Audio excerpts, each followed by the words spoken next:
Common Knowledge is brought to you by PureMTGO.com and InkedGaming.com. Use coupon code CCMTG10 at checkout for a 10% discount on all Inked Gaming supplies and accessories.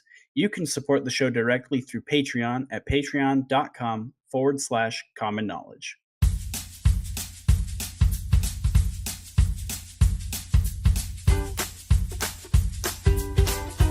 This is the Common Knowledge Podcast. It's not about the cost, it's about the knowledge. Here are your hosts, Brandon Clark and Lobbert. What is up, everybody? Welcome to episode 65. Winter has come. This is your favorite Game of Thrones podcast. Because let's be real, that's all we want to do right now, is watch Game of Thrones. But we've got to wait another 2 hours. That's not Pauper. All right, well, since we have to wait a few more hours until we can watch Game of Thrones, and for everyone in Futureland listening to this podcast, we're already a couple episodes into the season.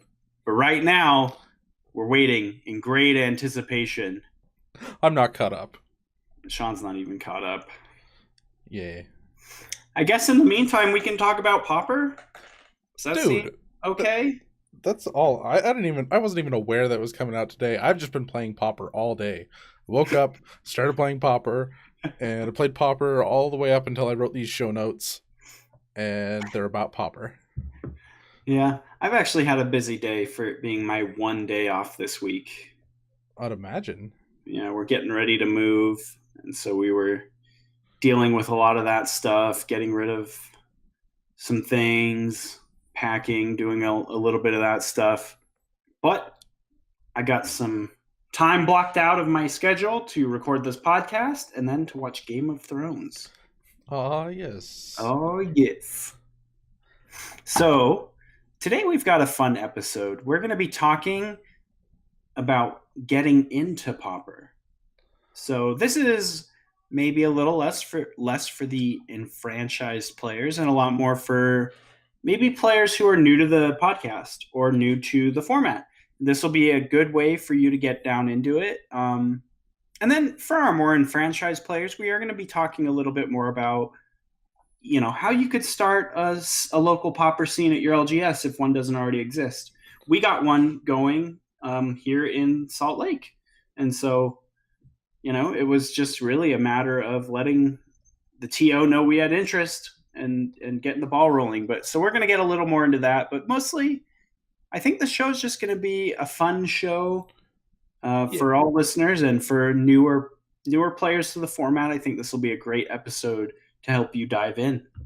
Yeah, we had to do one of these at some point, and I think before we get into the show, I want to do a brief news segment.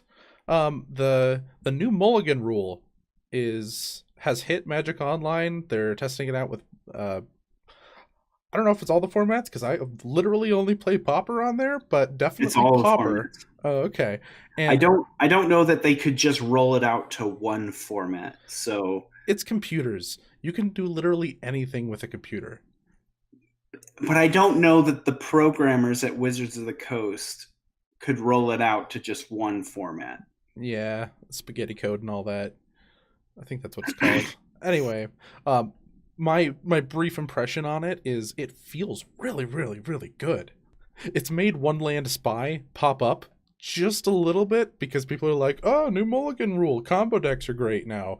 One Land Spy still is not very good, but it's made some hands that I know probably wouldn't have been keepable that were 6-card hands because you're more likely to find like lands and spells and things you need. And when I initially heard about the rule, I was told that the cards go back on top of your library from those 7 cards, but they're going on the bottom of your library. And yeah, I'm completely happy with it. I think I was the one who told you that because that's what I believed initially, was that they went back on top. And I was just like, how is this better than scrying? Yeah. And someone was like, no, all the cards go to the bottom. And I was just like, that's nuts. Yeah. Yeah, it's giving an advantage to somebody who's down a card anyway. So I don't think there's any problem with it. And Anyway, that Yeah.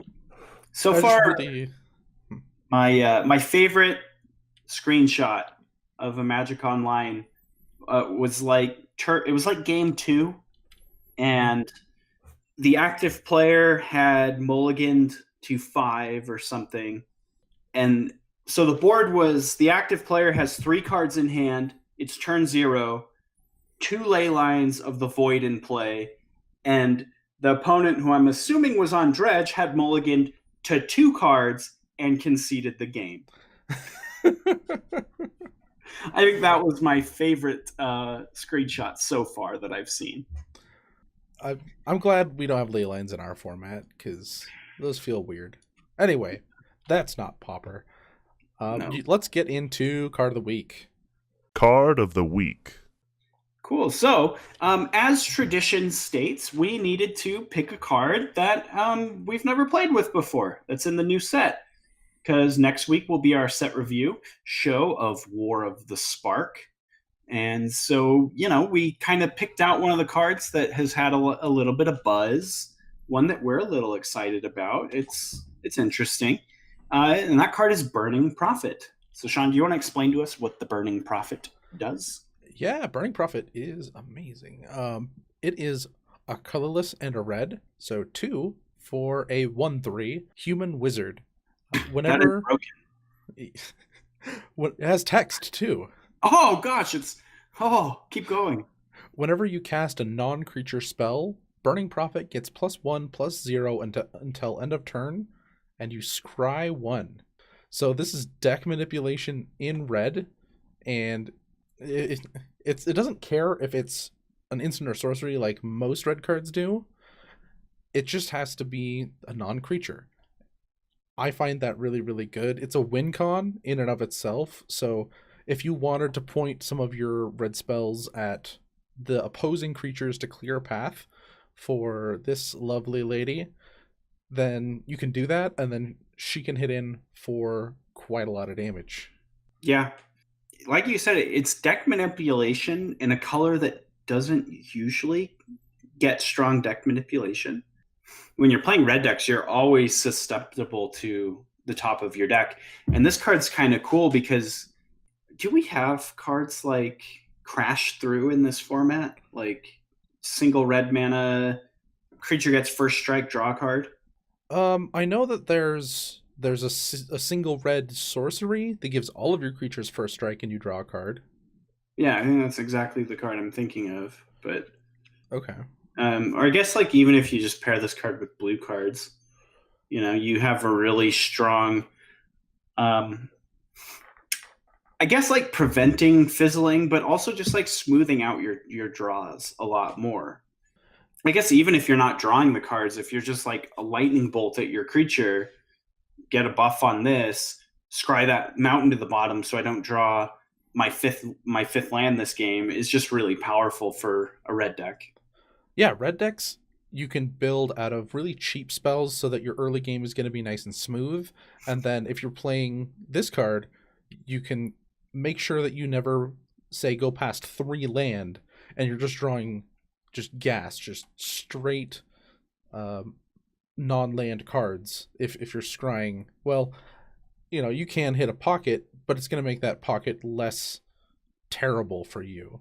Or if you need another land for like your next Fire Blast or something, you can find that. So that's just in like, say, mono red. If you're doing this with combo with blue, there's a lot of things I think you can do. Like it's in the same vein as Thermo Alchemist and Firebrand Archer, where you just want to cast a lot of non-creature spells, and it kind of is a deck that I feel like kind of builds itself. So I'm super excited about this one. There were a lot of cards that we were looking at because there's some hype around another red card. There's the green card that we've been talking about on our Facebook. This one won out though. So I have one question though. Why not just give this card prowess? Like, is +1/+1 really too strong? I do think it is. For common? Yeah. It makes it like bolt proof, in my opinion. So like as a 1/3, like that's a high toughness already. For if you're gonna print this card at common, and they cast a couple bolts or something to protect their guy, kill your creatures, and make it so that your galvanic blast or something doesn't do anything. I think that's just super strong. I don't think it would be like format breaking, but it does just seem like it would be too pushed at that point. Okay, sweet. So that's Burning Prophet, our card of the week. This is a card we're excited to get our hands on in the next few weeks when War of the Spark drops. But And I don't know if we mentioned how good 1/3s are in our format of just like holding the ground. Because you don't think we've ever mentioned that? No, I don't think we mentioned it here, Ever. but we mention it all the time. So yeah, I just wanted to not I think at this skim point over it just goes without saying when we say the stat 3, X3 for 2 mana is really, really good in this format. So yeah, I will keep my eye out for the Burning Prophet, and I'm excited to play with this card myself. So it's going straight into mono red control that I always have my eye on and I have built. Oh yeah. Yeah, even just like straight burn. That I'm a little bit skeptical of, to be honest. Yeah. Burn's also something that cards get slotted into that I'm highly skeptical of all the time. So don't put any stock in that. Yeah, I guess that's fair. Yeah, maybe not for burn. I don't know. I'm going to try it, but maybe not. Okay. All right. Let's get into the main topic. Introductions to Pauper. Main topic. All right. Well, listener, you're here, so you must have some sort of interest in this format. And if you're already entrenched in the format, well, yeah. But if you're new, why are you going to choose Pauper? Yeah, I know there's we're a long form podcast, so we're going to go into this a lot more. So I know that there's shorter videos about this, but yeah, we're going to be able to go a little bit deeper on why you should choose Pauper, or even if you've already been playing Pauper, use these as talking points to get other people into Pauper. The first one I want to say is it's cheap. Should we say what Pauper is before we talk about why people should play it? Yeah, I guess so. That might be a smart idea. What is Pauper? So why is Pauper? Pauper is a constructed format, so you're going to be playing a 60-card deck with a 15-card sideboard. There's a small ban list, and you're going to be playing with only common cards. The cards you're playing with never rotate out like they do in Standard, so once a card is at common anywhere, you can always play with it. Your cards are good forever. Most people play the Magic Online rules because that's where Pauper really got its legs under it as a format, and there's no official ban list for including cards that were never printed on Magic Online. So that does make it a little bit more difficult for new players, and what we recommend is you use a website called Scryfall. You can look up a card there and it will say if it is legal in Pauper, or you can just use a filter to only search for Pauper cards, because cards like the most popular one that you can't play is Hymn to Turok. Hymn to Turok was printed long enough ago at common that it was never printed at common on Magic Online, so it would probably be banned if it was ever printed at common. So we recommend just using the Magic Online rules if you're starting up a tournament or something, or looking to get into it. Just use those rules so that people don't call foul on you. All right, so that's a little bit about what the format is. Let's now talk about why the format is. Or why to play the format. Yeah. So why are we playing this format? I think there's the obvious, like you said before, it's cheap. I think that's the obvious, but why is Sean playing the format? Because I know you don't care about cheap. Right, yeah. You play Legacy, you played Modern a lot when that was your format, but something about Pauper hooked you and pulled you in, and you have been hooked ever since. Yeah, so it's the gameplay for me. what Legacy gives a lot of people, but I think fails in some aspects, is the grindiness of Pauper. I think is unrivaled. If you're only playing common cards, there's not really any I win cards, any bombs. We're light on board wipes, so that makes the usage of turns more important. Managing resources. You can't play a card and get way ahead on cards. You have to slowly piece together things and play cards for value and be a little bit more smart about it that way. And I know that is given to a lot of people through limited, but I'm a constructed fanatic. I just love constructed Magic, of just poring over a deck list and just thinking about it, iterating, and it still gives me the grindy games I'm looking for. That's not to say that every game is grindy. If you want to play a game that is just super aggressive, that's an option too. So I think it has something for everyone that's not just looking for uninteractive games. I just love the interaction. What about you? Well, for me, I think it's exactly the same, but I chose a different. I'm coming from a different path than you, a different angle. My favorite way to play Magic, my favorite Magic formats are limited. Maybe that's a little sacrilegious for me to say as a host of a Pauper podcast, but I don't know. If I was stuck on an island and they said you can only play one Magic format for the rest of your life, I'd say give me Khans of Tarkir limited. Let's go. Or Dominaria. Give me Dominaria limited.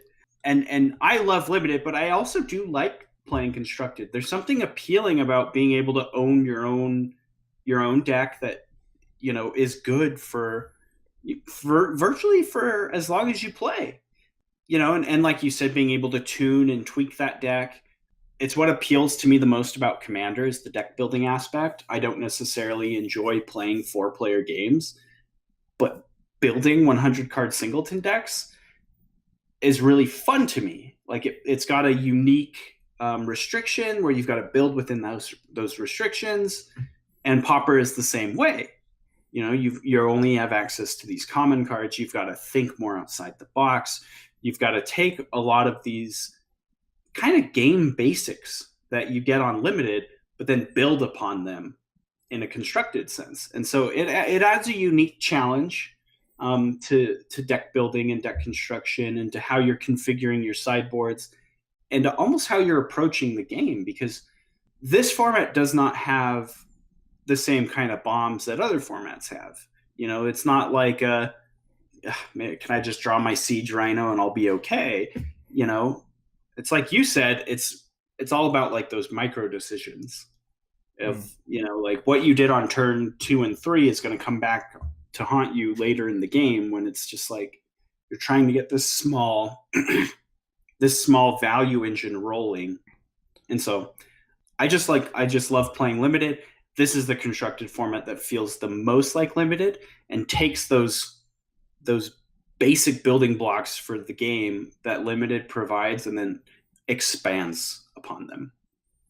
Yeah, like I was just playing a game today where I had to make this tough decision of, do I play a tap land this turn? I had one land untapped, and I had to decide if I play a tap land so that my next turn would be better, or do I play my untap land so that I can get a creature out this turn.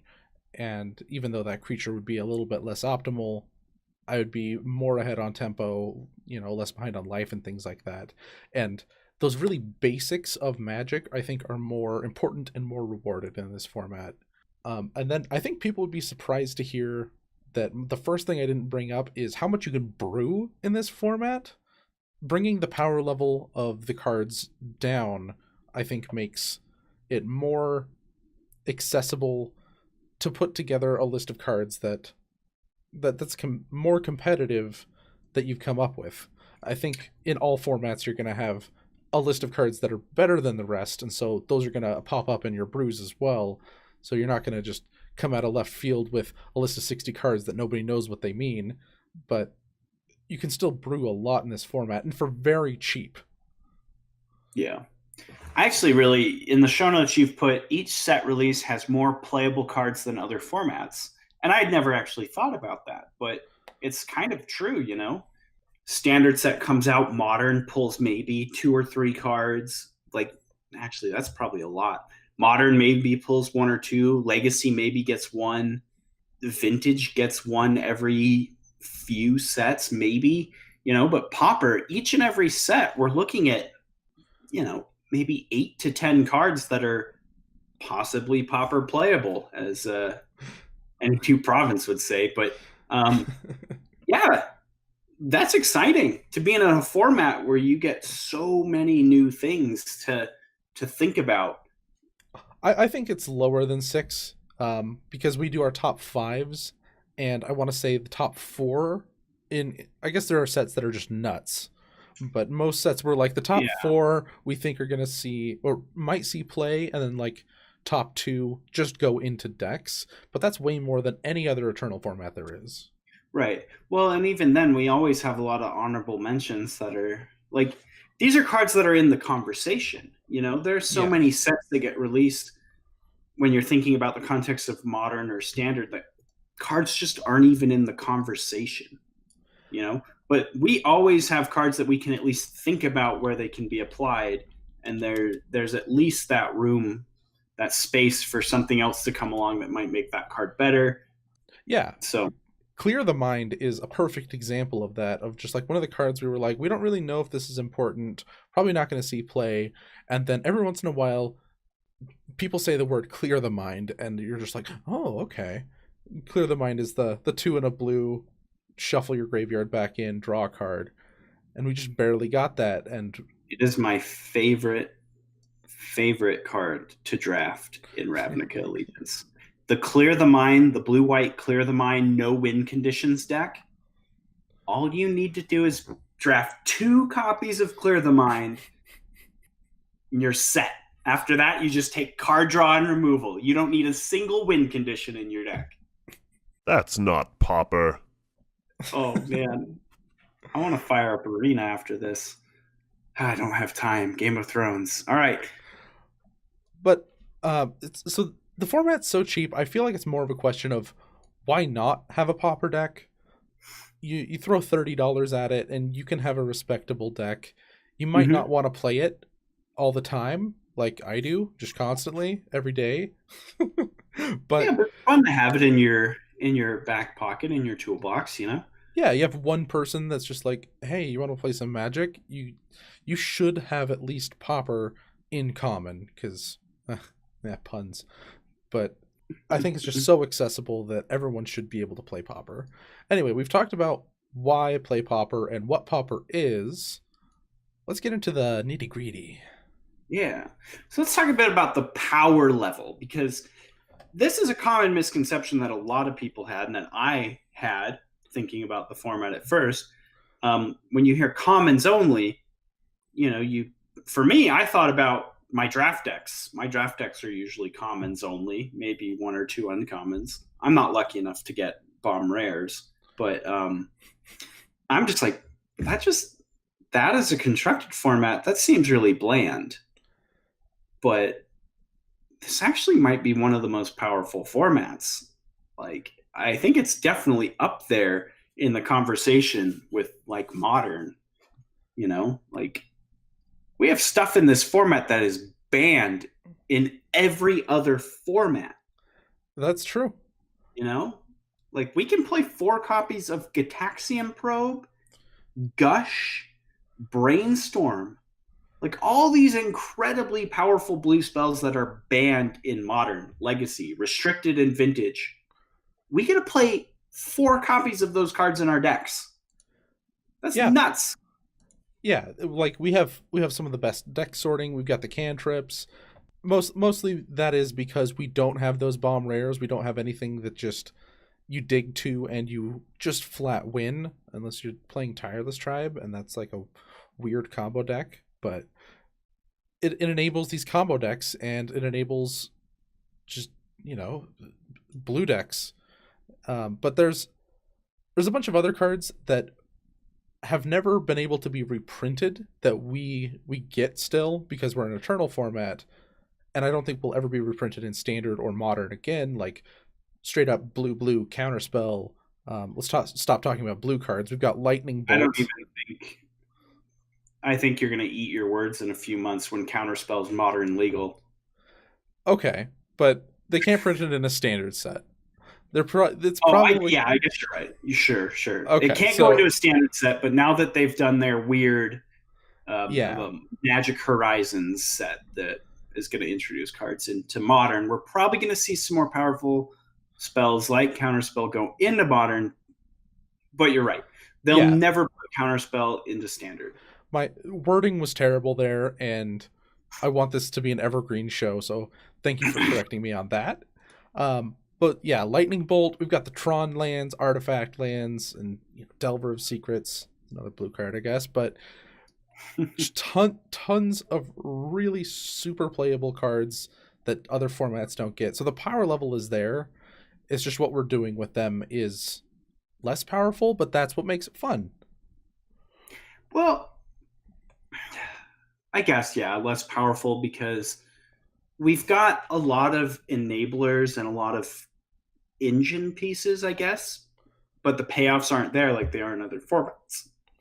And to me, I think that's part of the fun is, like I said earlier, building decks within that restriction. So Tron, we have access to this powerful mana engine. Arguably one of the most powerful mana engines in the game, outside of like Mishra's Workshop, or like Yeah. the 12 post lands or whatever. But those got banned. Yeah, those got banned. We don't need the Locust lands in this format, but we have the Tron lands. Tron is just a menace in Modern. Turn 3 Tron, make a Karn. We're not doing that, but we're doing some pretty powerful things. Tron has now taken that mana engine, and Tron players have adapted it into this really grindy control deck. This just big mana control deck that's just focused on creating this mana advantage and then locking you out of the game. Yeah. Which in itself is very powerful, despite the fact that the individual pieces on their own are a little weak. We've said the things that we're doing aren't necessarily as strong, but that doesn't mean that you can come into this format and think that playing a vanilla creature or just a creature with decent stats is going to win you games. I think that's possibly like decks like Slivers aren't as powerful in this format as, it's a deck that can be played, but at the end of the day, you're just playing a bunch of beefy guys really slowly. Yeah, we're a deck that has a bunch of creatures that either trigger things or have enter the battlefield effects, do something to generate some tiny bit of card advantage, are going to beat you out, because for every one card that you've played, even if they're big, they have 1 1/4 cards or 1.5 cards, something like that, or 2. Mm-hmm. I think I don't like saying still that we're not doing things that are as powerful. I think I like our cards individually are weaker, but our decks still do really powerful things. Yeah. The elf deck. The elf deck actually just might be an outlier because a lot of the cards in the elf deck transfer over to the legacy elf deck. But we're just using Lead the Stampede over Glimpse of Nature. But at the end of the day, that deck's still doing something incredibly powerful, even though its individual pieces are weaker than its other format counterparts. I think that there's a lot to be said along your same point of the decks that have similar decks in other formats are surprisingly similar. Like Burn is a good example. If you compare Pauper Burn and Legacy Burn, they're not that dissimilar. I don't want to say Modern Burn because they, I think, have more creatures. Yeah, Modern Bird's a different animal because they're playing white spells first of all. But I think that's just because they don't have access to the powerful burn spells that Pauper actually gets. Pauper gets to play Fire Blast. The only thing really missing out of Pauper Burn and Legacy Burn or the Goblin Guides and the Molten Vortex. Is that what it is? Yeah, The 3-mana enchantment or whatever. yeah, but we have analogs. Yeah, Yeah. so Curse of the Pierced Heart is similar to Mm-hmm. the Vortex. Yeah, And D2 Lava Runner. and G2 Sometimes it's just Goblin Guide with upside because you go probe, attack them on turn 1, and they don't get to draw land. Yeah. So definitely some of these decks, I think, are very, very powerful. There are some shortcomings of Pauper, like we've said, in the power level of board wipes are... We've got like Pestilence and Evankar's Justice, so and maybe like Electrickery that you could call a board wipe. They're more conditional or more build around and harder, and there's costs to them. I think that Swirling Sandstorm is just sort of the best functional board wipe. But that card even comes with a really high drawback of Threshold. Yeah, so if you're new to Pauper, and we've just named like 20 cards you don't understand, Swirling Sandstorm is a 4-mana spell that, if you don't have 7 cards in your graveyard, has no text box. It literally does nothing. But if you have 7 or more cards in your graveyard, it does 5 damage to every creature. So we have to really work a lot harder to have these board wipes, or Electrickery, that is an instant speed card for 2 mana that does 1 damage to all of your opponent's creatures, which makes it that in itself is good enough that it's format warping and that people don't like playing 1 toughness creatures unless they have an answer for that Electrickery. Another shortcoming of our format is definitely the mana bases. We don't have access to fast lands or fast mana like the other formats do. I think that actually puts a cool deck building restriction that I really like in our format, where we don't really have 2-color aggro decks that often. There are some, but they're way more fringe, like Slivers, like the multicolor Gruul deck. Anyway, the mana is slow, and like we've been playing for our deck of the month, the Black-White Pestilence deck. I've played games where every turn I've played a tap land for 5 turns, and that can hurt. And so you've been punished for adding more colors to your deck, kind of like it should be, in my opinion. It shouldn't just be free to add more colors to your deck. Yeah. Not only does it add an interesting restriction on deck building, but I think you'd also notice that some of the highest power level decks in the Pauper format all abuse mana bases in some way. So Tron makes use of the Tron lands. Affinity makes use of the Broken Artifact lands. Blue decks play islands so that they can cast Gush for free. Days, yeah. Gusher Days. So a lot of the top decks in the format have found ways to abuse the fact that the mana bases aren't good. So instead of, like you said, just mashing together all the best colors or all the best spells in 3 colors and having a powerful Jund deck or a powerful Grixis deck, they're really restricting themselves, but they're also finding a way to gain value out of their lands, which I think is another really cool, not restriction, but like piece of technology that Pauper players have found to gain advantage in the format. I'm ready to move on to the feel and the pace of Pauper. We've touched on this a little bit because it's kind of impossible not to. The further we get in the show, I bet you we're going to loop back more.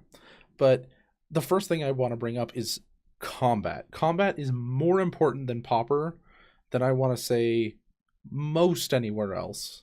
Probably only maybe Standard, but probably only in Limited would I say that combat is just strictly more important than it is in Pauper. But yeah, combat is really important to the way your decks function. Very rarely are you winning without your combat step. Yeah, like you get complex board states of you got to figure out how to attack. Flying, we've said before, is don't you just attack? Math is for blockers, right? But we've said flying is the most important keyword in Pauper because you have to be able to block flyers, and the evasion, if they can't block your flyers, is such a huge advantage. I think Yeah. short of like having a card that just says draw a card on it, combat is Yeah. the most. And that's really important. I want to expand just a little bit on what you said about flying. Flying is important for the reason that you need to block, because there are unblockable creatures in our format. I've been playing with Elusive Spellfist in Is It Scred? And the card has been really good, except for when I'm behind and my opponent's killing me with a bunch of 1/1s in the air. And then that card's just kind of bad. And I'm just kind of like, I wish this was a flyer.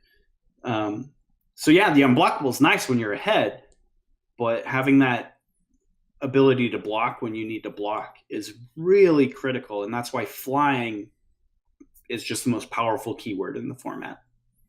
We've touched on how grindy the games can be, just eking out those little advantages, making smart decisions to spend a removal spell or not. But that, I think that's a result of how interactive our format is. Most of our creatures are killable, and not just these huge things that that your removal spells don't line up well with. Pretty much everything can be exiled or burned out of existence.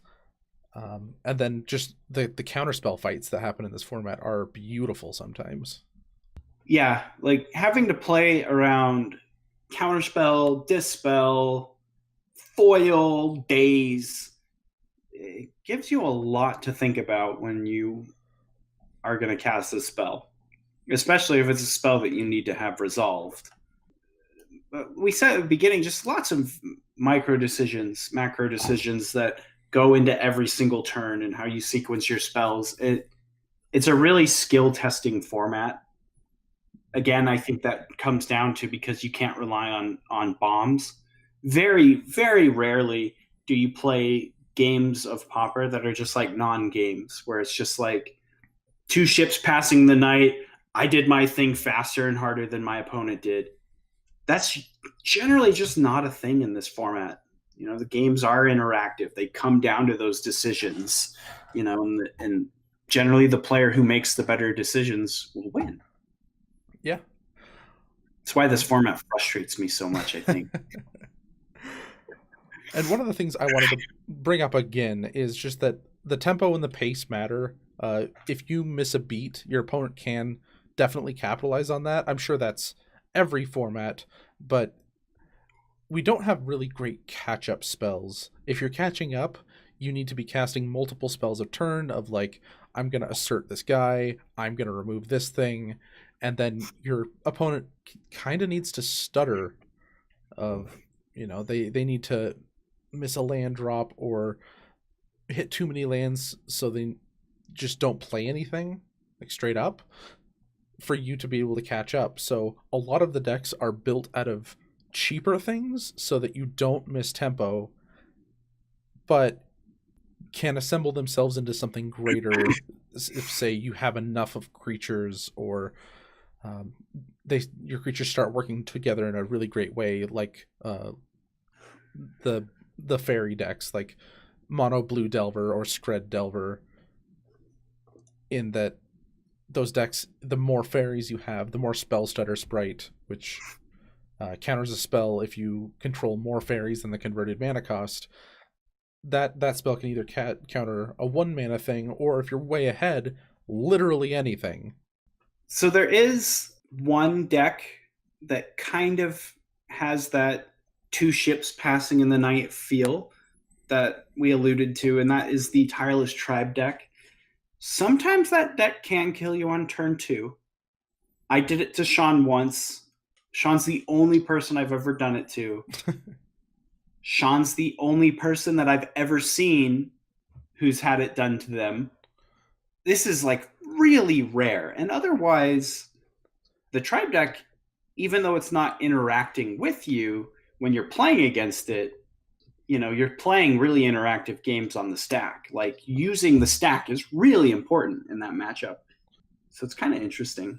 Yeah, in I that, mean, but if you have one deck that is trying its hardest not to interact and just kill you, and everything else is interactive, that's still an interactive game because it's being interacted with and it's trying to avoid that. yeah, exactly. It's not like in Modern where the Amulet Titan deck is going to sit down across from the Storm deck and they're just going to ignore each other until one of them just goes blah.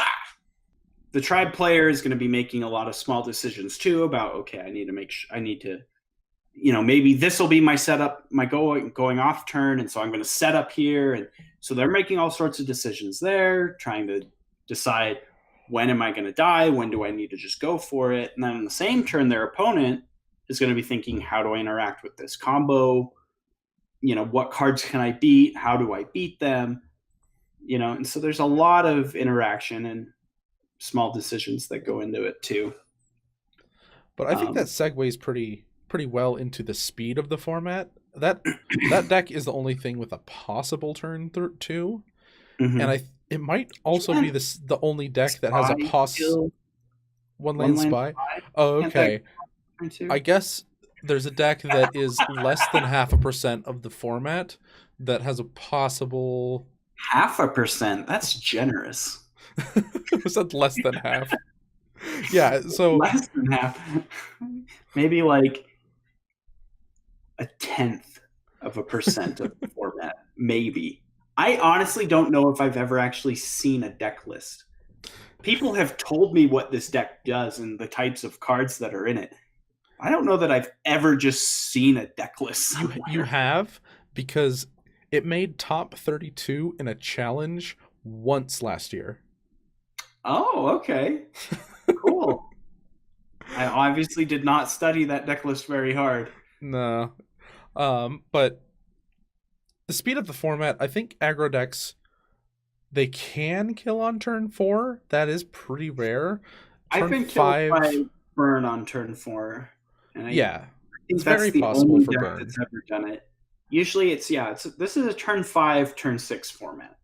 Yeah, turn 5 I think is pretty average, and then turn 6, if you've done nothing, they will kill you. But a lot of games go to turn 11 if you're interacting with each other at all. So that's why the Monarch mechanic is a big mechanic in our format.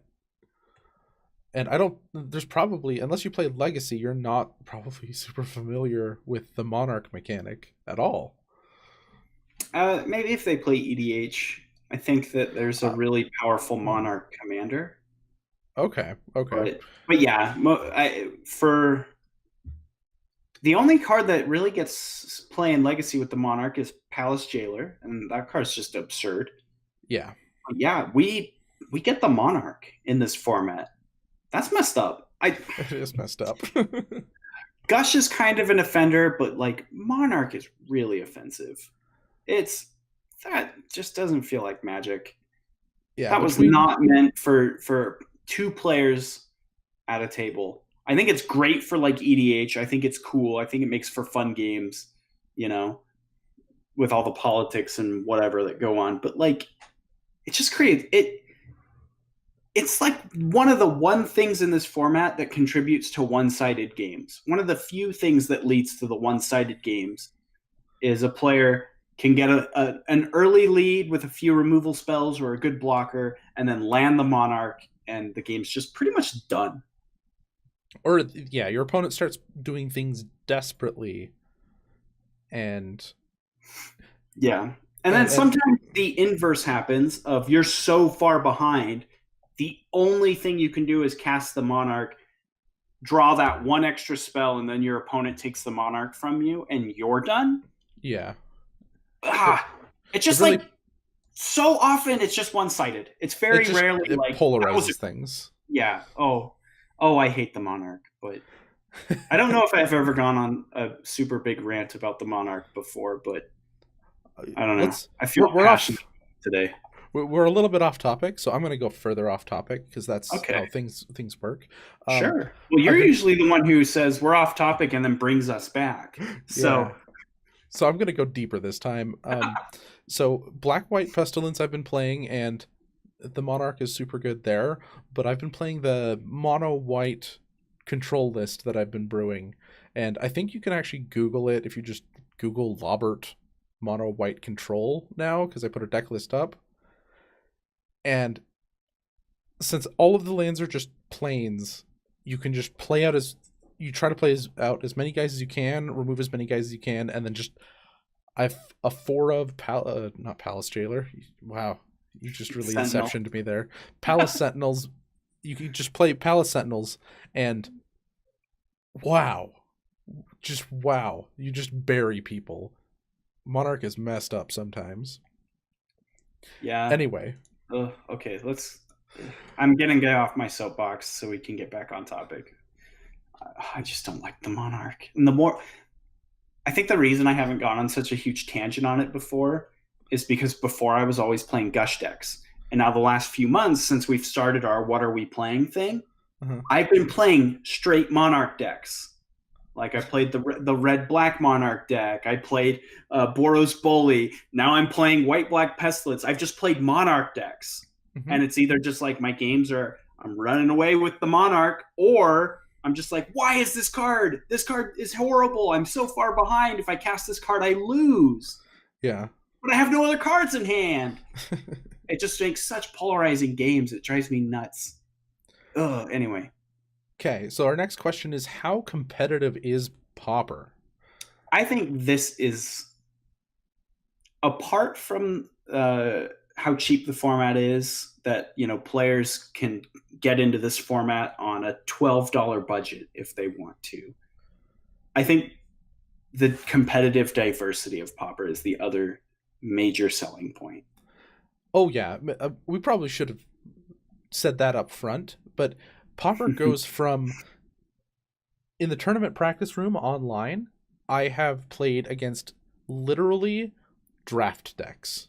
People that have played 5-6 drafts, put all the cards into a Pauper deck, and just played it in the tournament practice room.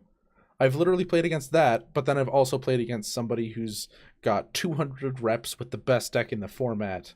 So you can go all the way from just super casual, just playing for fun, to I'm trying to get onto the Pro Tour playing Pauper.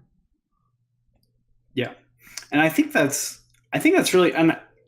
really appealing about Magic Online is that you can just play in the tournament practice with your decks. You can just build crazy decks, play them in the tournament practice, or you can build a tier 1 meta deck and go to the competitive leagues and try to grind the format points, or you can just play almost whatever deck you want in a friendly league and have a competitive chance. You like Boggles? Go take your Boggles deck through a friendly league. You might even stand a good chance in competitive leagues too. The range that this format has for what decks you can play and still be very competitive, I think is just like second to none, with the exception of like Modern. Like there's just so many different archetypes you can play, different decks you can play, and varying levels of competitiveness. You don't want to be super competitive, go play friendly leagues. You want to just take all your draft chaff and play with them, hit up the tournament practice room. Yeah, and I wish there was any kind of play in the other lobbies on Magic Online besides tournament practice, like the friendly room. If you can find a game in the friendly room, those are super fun. Sometimes I just watch those because they're just the most random put together decks, and sometimes they work and most of the time they don't, but it's just fun to watch. Like, yeah, I don't want to give examples because they're just too far out there. They're too far out there. Yeah. But so that's probably, aside from budget, that is one of the biggest appeals to Pauper. For me personally, it's a big deal. I'm a competitive player. I'm a Spike at heart. And so having an outlet within a format that I really enjoy playing to be competitive is really great. Because I sometimes just hate when I'm like, well, I just can't play competitive Magic right now because Modern's horrible and I don't own a standard deck. Well, no, I can take my Delver deck through a competitive Pauper League and get that fix. Feel Yeah. like I'm playing for something. Get those format points or something. You can play Pauper casually, or you can play it competitively and have those goals of, I want to do well in this format. I want to grind the format points out. I want to play in the format championship. You can do that. You can do whatever you want within this format. Yeah, and I want to just touch pretty briefly on, if you are interested in getting into this format competitively, and you're not super sure how that works, of like where your progression goes. So there's challenges every Sunday where it's a timed event of just, it starts at this time, play all the way to the end, and that's going to give you format points. Format points are what you're looking for to get invited to the big tournament that is going to let you move on. You can also play competitive leagues for these format points. It's 2 points if you win at least 4 games out of a 5-game league that you can play on your own time. Or if you go 5-0, then you get 5 points. If you get up to 35 points, you can join. It's like the challenge where it's on Sunday, but once every 3 months they have a tournament that costs 35 of these points to enter. And if you top 8 that, then you're invited to an invitational tournament that the winner of that goes to the Pro Tour. So not a Yeah. ton of people are going to get to the Pro Tour. Actually, I think 4 a year are going to get to the Pro Tour off of Pauper. No, it's not even that. It's 1 a year, because Is there every 3 only months. one format championship a year? Yeah, because Oh, okay. the top 8 go to the format championship, Oh, right, and right. it's for the whole year. Yep. Well, yeah, and if you're interested in hearing more about that structure, you can actually go back and check out episode 46 where we actually went really deep on that announcement. So, Yeah. yeah, so that does exist if you're interested in hearing more about that. One last thing on this and then we can move on, but I just want to say that you can't do what we've been talking about with Pauper in any other format, where you can just play super casually or you can be very competitive. Like, Oh, okay. you can play EDH, but that's casual. You can play standard, but like standard is competitive. Yeah. Like I guess you can play your brews and stuff, but you usually can't be very competitive. You usually can't win very often. Modern's kind of the same deal. The format has polarized itself to a point where even though there's like 20 decks you can play, that's it. You play those 20, you play those decks. The deck lists are pretty set. There's very little wiggle room. So you can't really, I just want to play casual games of Magic with my modern deck. That's not really a thing. So you can do that in Pauper. I think that's really unique and cool. Yeah. So should we talk a little bit about how we can play Pauper? Yeah. So I guess let's talk about Magic Online first. Okay. We've touched on pretty much all of this. We've got the tournament practice room, where it costs nothing to play. You just need to have a Magic Online account and a deck to play, and you can play as many games as you want in there. And that's what I did for years. I just wanted to play Magic at home. Magic Arena didn't exist, so I just started playing tons and tons of tournament practice games, and I feel like I got pretty good just there. And then I moved up to the friendly leagues. Those do cost tickets or play points to enter, and there are prizes there, so there's a reason to play there. And then a step up from that is your competitive leagues. Competitive leagues are more punishing in that if you get 3 losses, you don't get any of your play points back like you do in a friendly league, but you do have the opportunity to get those format points. Yeah. So that's Magic Online. A good way that you can actually get into Magic Online, if you go to patreon.com/common knowledge and donate as little as $1 a month, and we can hit our stretch goal, then you can enter the 5-card blind tournament and win some store credit that you can use on Magic Online to build your first Pauper deck. Yeah, and there's more on that on the Patreon, but we're going to be holding a free tournament as soon as we hit our stretch goal on Patreon. So anyway, nice little pimp there. The last thing on Magic Online is you can play in challenges, and those are scheduled events. So if you have free time on Sundays, those are super cool. I think the Pauper community watches those pretty closely. So if you want your name in lights, yeah, you should play some challenges. Yeah, this is a good way if you're a competitive player. The challenges are a really good outlet. I still want to play in a challenge at some point. It's hard. Sundays are hard for me to do. Just sit down and play a big long tournament. But one of these days I'm going to do it. I'm just gonna block out my day and do it. But yeah, there's I've good only done one ever. Yeah, so Magic Online is one of the best ways that you can play. Obviously, the other way is just in paper. And I think this is my favorite way to play Magic. I kind of despise Magic Online. I really only play it as a kind of like a last resort. Like, not last resort, but like my only option to play. I can't always make it to an LGS, so if I'm going to play Magic, I've got to play Magic Online. But it's hard, Pauper in particular, to find an LGS that plays. You know, you'd be very lucky to just look up your stores or go onto your local Facebook group and say, hey, what stores offer Pauper, and have stores that are like, yeah, we've got events that fire, on a weekly basis. You'd have to be pretty lucky to have that. But what you can do is you can start to build up your own play group. Sean got me into Pauper.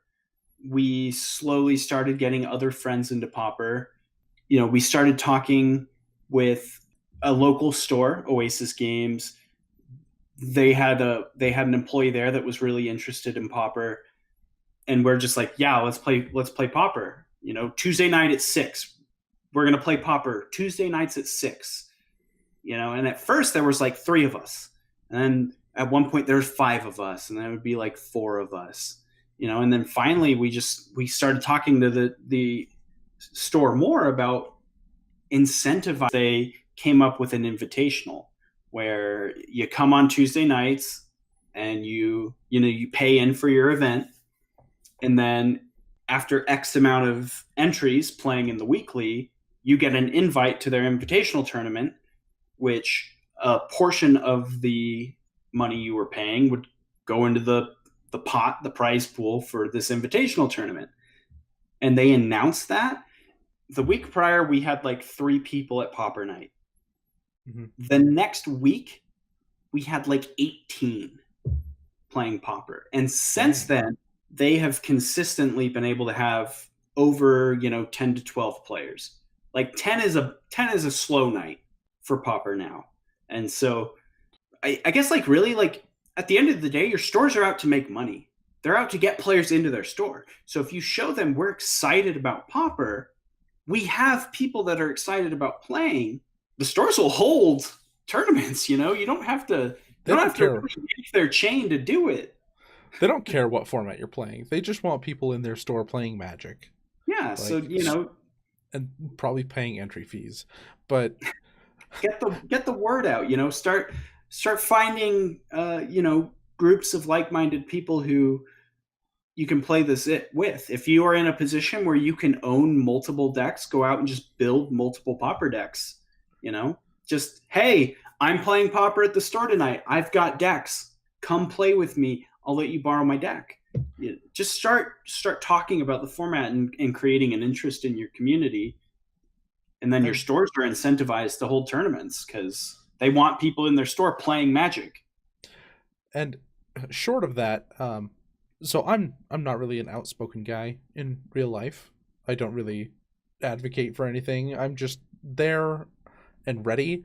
What I kind of did, which was a different avenue than Brandon after I got Brandon into it, of I was just I had my deck and I was always happy to play a game with somebody just anytime because Pauper, I just loved Pauper.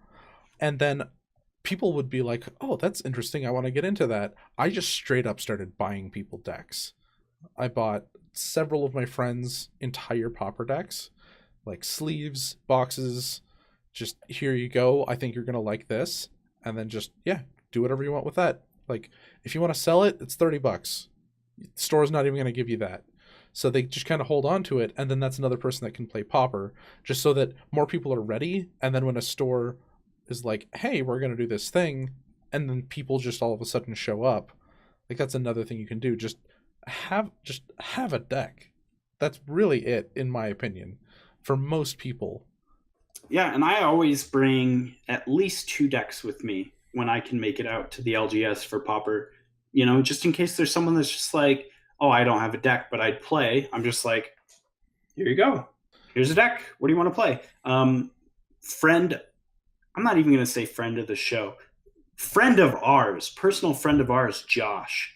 He literally comes to Pauper night every week with, one of those 1,000 count,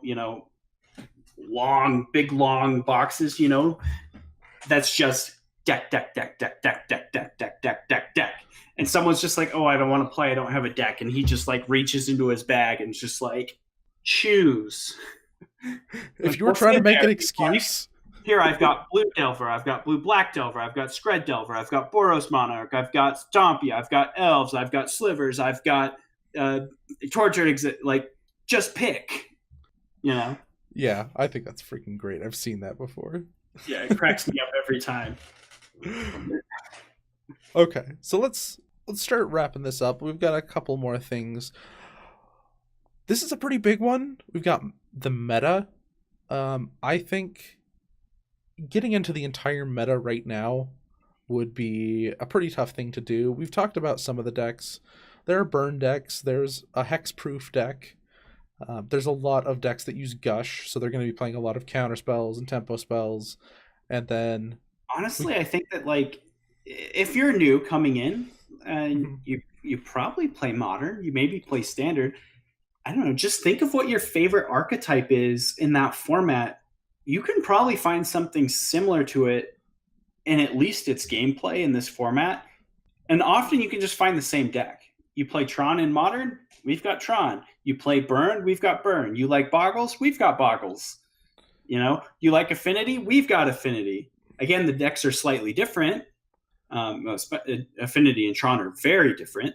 But at the end of the day, they're very similar in their strategies. And you like tempo decks. Like maybe you're playing the mono blue tempo deck in standard right now. Come play mono blue Delver.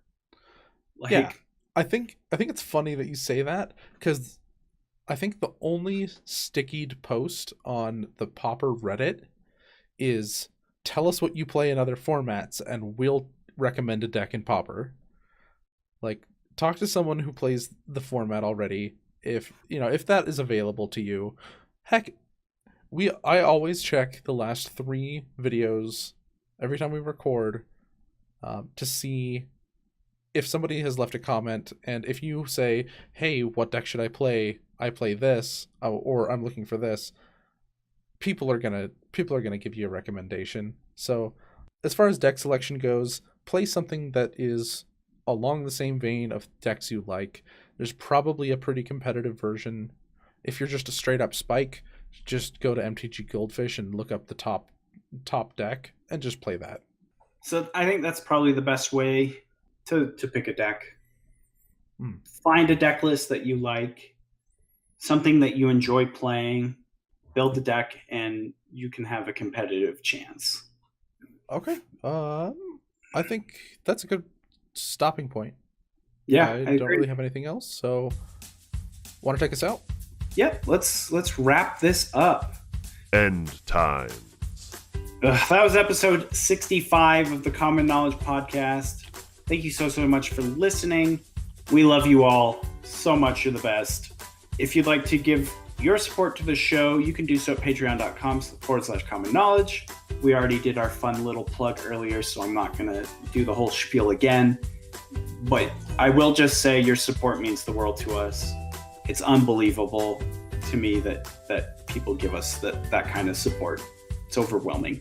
We do have some sponsors that we would like to shout out, puremtgo.com and inkgaming.com. puremtgo.com, who's, somewhat sponsoring our 5-card blind tournament. They'll be the ones who are supplying that store credit that we have to give away. So big thank you to them. Check them out. They've got all sorts of great articles. You'll be able to find other podcasts, all sorts of awesome stuff there. inkgaming.com. Use that coupon code CCMTG10 that you heard at the beginning of the show. Get yourself that 10% 10% discount at your checkout. I might actually have to cash that in because I saw an advertisement on Facebook while I was scrolling through my feed for Ink Gaming. I think my phone hears me, and so my FBI agent has started sending me ads to Ink Gaming. So I guess thank you to the FBI agent that monitors my phone. But they've got Pokemon Go playmats for the houses, the teams. That's what they're called. Oh, like Valor. Really, yeah. There's a really sweet Team Instinct. I can't talk today. I just want to watch Game of Thrones. Team Instinct. Team Instinct playmat. It's got the Zapdos on it. It looks really cool. You can get sweet stuff, and you can get a discount on it with this coupon code, and you can send a kickback towards our network. It's win-win-win-win-win. Everyone wins. Check them out. Wrapping it up, if you would like to get a hold of us, you can do so via email, commonknowledgemtg@gmail.com. You can also find our show on the Constructed Criticism YouTube page, along with all the other great podcasts and content within the Constructed Criticism Network. And, of course, our Facebook page, Common Knowledge. Just search for that on the Facebook. If you'd like to look us up on Twitter, you can find the show at CK Podcast MTG. You can get a hold of me on Twitter as well at bclark_CK. And the mighty Sean the Lobbert. Where can you be found should the listeners wish to do such a thing of that sort? You can find me on Twitter at Lobbert8. That is Lobbert and the number 8. You can also find me on YouTube if you just search for Lobbert. Bye forever. Goodbye.